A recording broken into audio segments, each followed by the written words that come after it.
You're looking there at Promtep Cape in the south of Phuket, and that is a paraglider.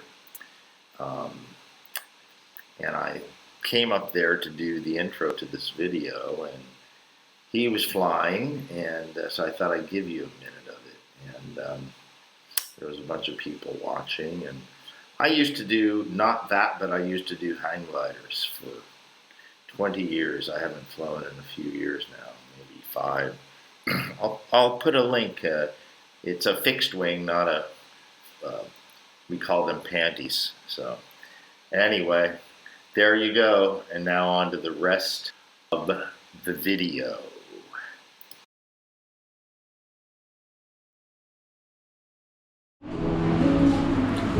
Good afternoon. I'm going to do like a bunch of quick fire off questions today about like stuff that people care about. Apparently, according to AI, who analyzes YouTube data, they care about it. So I have a list here, if you can see that. I'm going to go up to Promtep. I'm here at little pit stop, coconut smoothie. And this Richard Nikoley, freetheanimal.com, a 19-year-old blog where I put up 5,000 posts over the last 19 years on everything, not single issue, same as this YouTube channel. Okay, let's do this. I'm gonna read down a list. We'll see how many we can handle in about 10 minutes. Now, I will cut like pauses and stuff like that, so just so you don't think I'm cheating and like sleeping on it or something like that. It is about 2:14 in the afternoon. All right, so let's go right to it. This is from this list, this AI list of stuff. It's actually pretty good. How to buy time and not handle the tasks you hate doing. In a word, procrastination. And it's a pejorative word, but there's a virtue to it.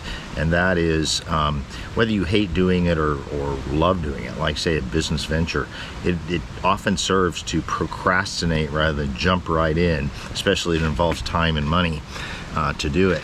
You have an idea, chew on it a while. So don't just jump right in and say, oh, I've got to be virtuous and, jump right in and get this done. Maybe it's better to wait. Okay, what life advice can just duck off? I assume that's a misspelling and they mean fuck off. The notion you are subservient to a whole bunch of ideas and a whole bunch of other people, right? You're not. You have one life to live here, and you are number one. So everybody who tells you that God should come first, your church should come first, the community should come first, your wife should come first, your children should come first, it's bullshit. You come first. Now, does that mean that you don't treat those in your familial and community circles nicely? Of course you do, because you want their community, because you need, as a human, you need that, right? So there is some give and take involved, but you come first. What kind of value do you want to add to life? Get people to think, really. Think beyond the shit they learn when they're little. Grandparents having stupid parents, having kids that they make stupid, right? So you have an opportunity to examine everything that you were told is true from the time you can remember. And some of it's valid, some of it's good. I do like the saying that the older I get, the smarter my parents become. That has truth to it, but not everything, right? And especially stuff that your parents never thought out themselves and learned, but nonetheless indoctrinated you because it was expected by the church, or it was expected by the school, or it was expected by the government, or was expected by anybody else. Fuck that shit, right? Okay. Why should I bother to reason with other people? Because you can be a sucker for redemption, right? Everybody has done stupid shit in their lives, including me. Some of us more than others. I would put myself in the more than others category. It's just that I have this ability to scramble and oftentimes land on my feet.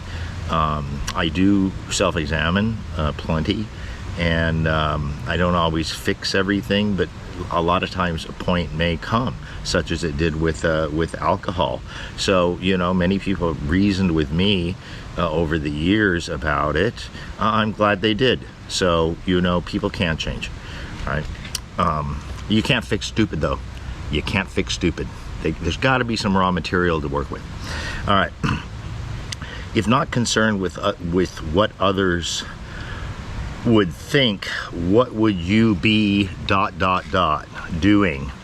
Well, that doesn't apply to me because I don't give a fuck what others think generally. You should know that by now, though, especially those who've read my blog for years and years and who watch my videos. How would I put it? How would I qualify that?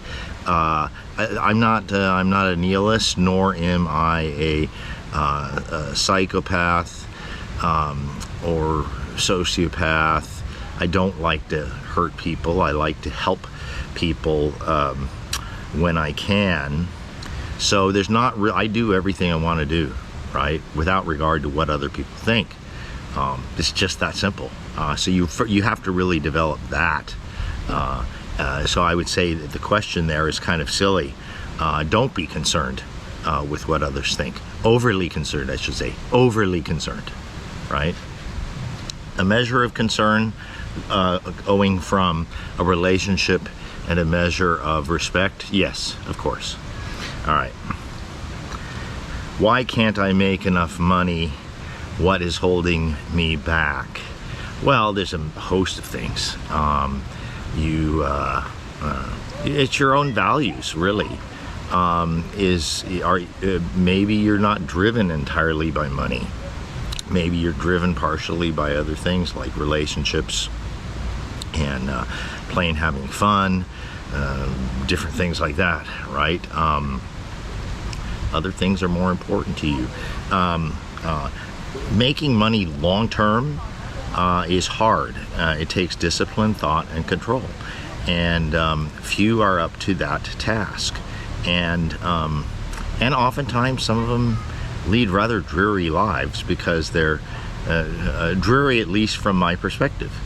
Maybe yours too. Some people are rich as hell, right? But you see them; they're always like trying to get more and more. You know, it's like, where do you stop and enjoy what you have? And really, you don't need that much to enjoy. Look at me. I live in Thailand. I just calculated up what I spent. Look at where I'm sitting behind me. I'm sitting in Promtep Cape on the southern tip of Phuket. Drove here on my motorbike. Walked a couple times around the lake for about 4.5 kilometers. And went and had a coconut smoothie. And I calculated what I had spent in total over the last 7 days, the last week. It came out to like just a bit over $50. That's on everything, including gas for my motorbike, right? Groceries, everything. I'm doing a lot of cooking at home, right? And then if I factor in the cost of rent and electricity to that, it comes to about $80 spread over the month, right? So you don't need a lot of money. And look at my video on the geo arbitrage that I put up last night. I'll link it, right? Okay. All right. What is the best time in your life, in past, present, or future? Well, you don't know the future, so you don't know that, so that's thrown out right off the bat.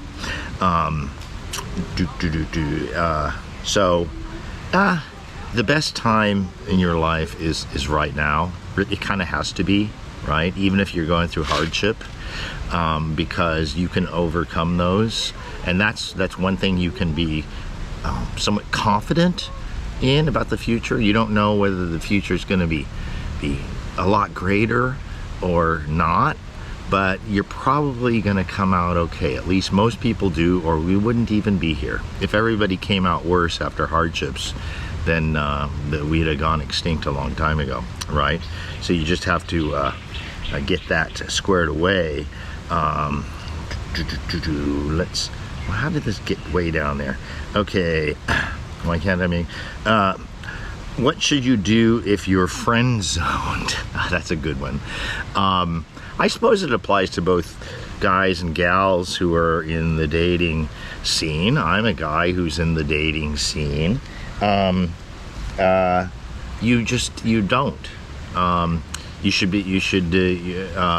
You know, there's nothing wrong with having friends. And I've got plenty of chick friends out there, a lot actually, but they all started out in the friend zone and continued in the friend zone by just either beat by me or mutual. Yeah, some of them are bar girls. I have a lot of bar girl friends, you know, but it's not that kind of a relationship. It's just go in there and chat, stuff like that, right? Tinder, I just assess real quick if there's a relationship here or not, right? So no, I don't keep in contact, So if you just don't friend zone, right? Unless it's somebody who you really want to have for a friend, like, and it kind of, so I'm never going out of my way to do anything with them. You know, I see them around, and where I live, Hawaii is a fairly small community, so it kind of depends where you live. So it's okay to be friends with a chick, but and I'm speaking from a male perspective, but you shouldn't go out of your way. All right, okay. What unhealthy habits do you need to break now? Well, that's for you to answer. For myself, I've been breaking tons of them already in the last month. I've got enough on my plate that way. What is time restricted eating and how to get started? Well, I'm doing it right now. I do it almost every day. I generally go, my favorite is just to, you know, start eating anytime 11 to 1 and then stop at 5 to 7, 6 hours later. So I have a 6-hour window, and sometimes it's less, sometimes 5, and sometimes even 4. And so I go 18 or 19 or 20 hours from last food to first food. It's just plain that simple, okay? Just do it.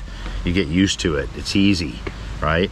And plus it's kind of fun because when you're in that 6-hour window, you don't really have a lot of concern of, you know, I still watch what I eat, but in terms of how much, not really, you know. What is your nobody will ever believe this story? Oh, too many. I think I've said some of them, like the ex-girlfriend I broke up. Like I said in a video, you don't know 10% of it. So I'm gonna leave it at that too, because it's personal and private, and especially for her sake. Oh, I like this one.